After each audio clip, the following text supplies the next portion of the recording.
Okey, Assalamualaikum dan salam sejahtera murid-murid. Jadi kita akan belajar pula berhemah menggunakan tenaga. Sebab kita tahu tadi kita ada tenaga yang tidak boleh diperbaharui. Contohnya macam tenaga nuklear sebab daripada uranium. Okay?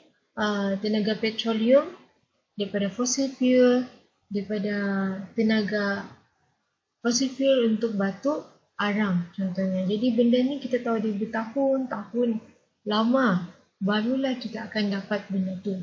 So kalau benda tu habis, kita tidak boleh lagi tambah.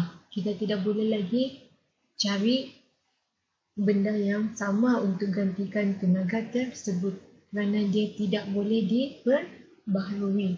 Jadi kita kena berhemah dengan menggunakan tenaga yang kita masih ada. Okay? So, saya macam cakap tadi, contohnya kita ada bahan api fosil. Okay? So, bahan api fosil ni contohnya kita dapat daripada arang batu, okay? Kita dapat daripada petroleum, okay? Kita akan dapat daripada daripada sumber-sumber laut yang dekat bawah. So, dia ambil masa bertahun-tahun untuk buat. So, benda-benda api fosil ni, okay, contohnya macam ni, petroleum, gas asli dan arang batu, kita guna untuk menjana elektrik. Okay, so menjana elektrik contohnya, bila tiada benda-benda ni, di rumah kita akan tiada elektrik. Kamu belajar pun malam gelap, tidur pun panas. Jadi itulah kita kena hargai benda-benda ni. Okay, selain itu juga kita guna untuk memasak. Contohnya macam gas-gas ni. Okay, kalau kita tiada gas-gas ni, macam mana kita masak?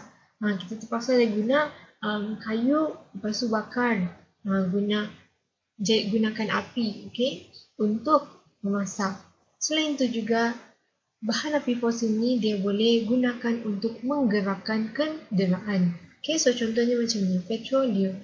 Okay, so bila kamu pergi sekolah, ataupun bila kamu keluar dengan ibu kamu, mereka akan isi minyak contohnya. Kan? Okay, jadi bila isi minyak, kamu guna adalah petroleum. So, benda tu adalah bahan api fosil yang tidak boleh diperbaharui.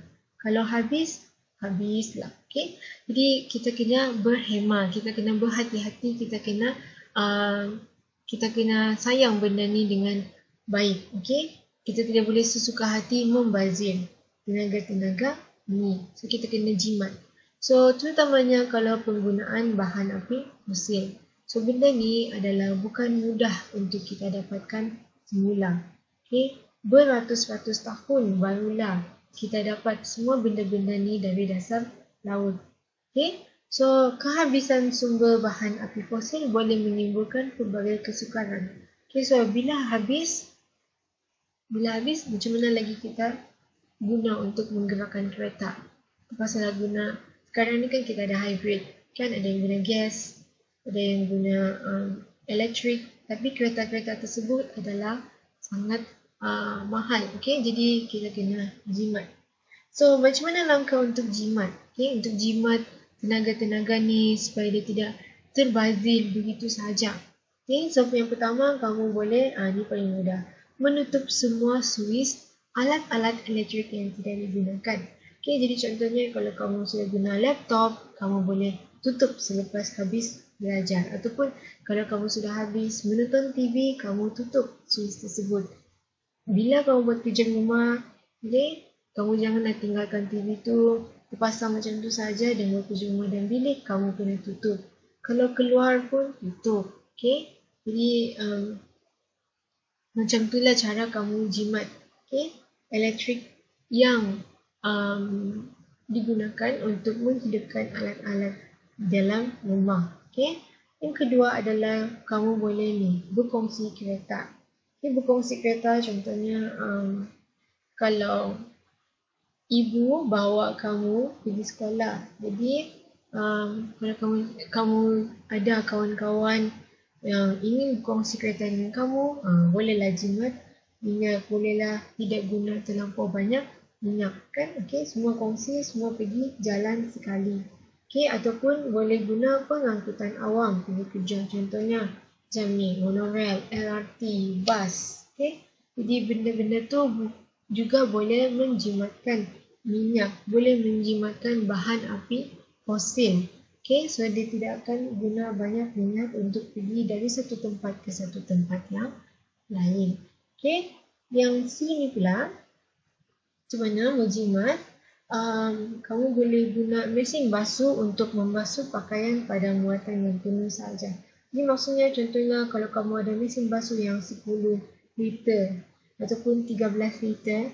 Jadi kalau penuh barulah kamu guna untuk basuh. Okay? Memang sukar untuk ikut semua langkah-langkah ni, tapi jika kamu boleh buat adalah lebih baik. Dan langkah-langkah ni selalu dimasukkan dalam soalan subjektif. Okay? Kadang mereka akan juga tanya dalam soalan kebal.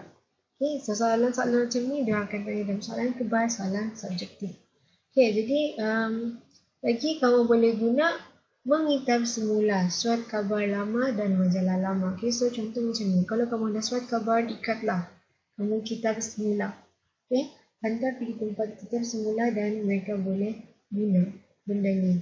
Jadi, boleh kurangkan penebangan pokok juga. Okay, sebab kertas-kertas ni kan daripada pokok. Jadi, boleh kurangkan. Ataupun kita reuse, kita guna semula bahan-bahan yang telah digunakan. Okay, jadi ini sahajalah cara untuk kamu menjaga tenaga. Dan kenapa? Sebab kita tahu ada tenaga yang tidak boleh diperbaharui. Kan? Jadi terpaksalah kita menjaga dengan cara yang berhemat. Okay, jadi nanti kita akan belajar masuk bab baru iaitu cahaya. Okay, kalau kamu ada apa-apa soalan, kamu mau tanya cikgu, kamu boleh tanya cikgu pada bila-bila masa ajar.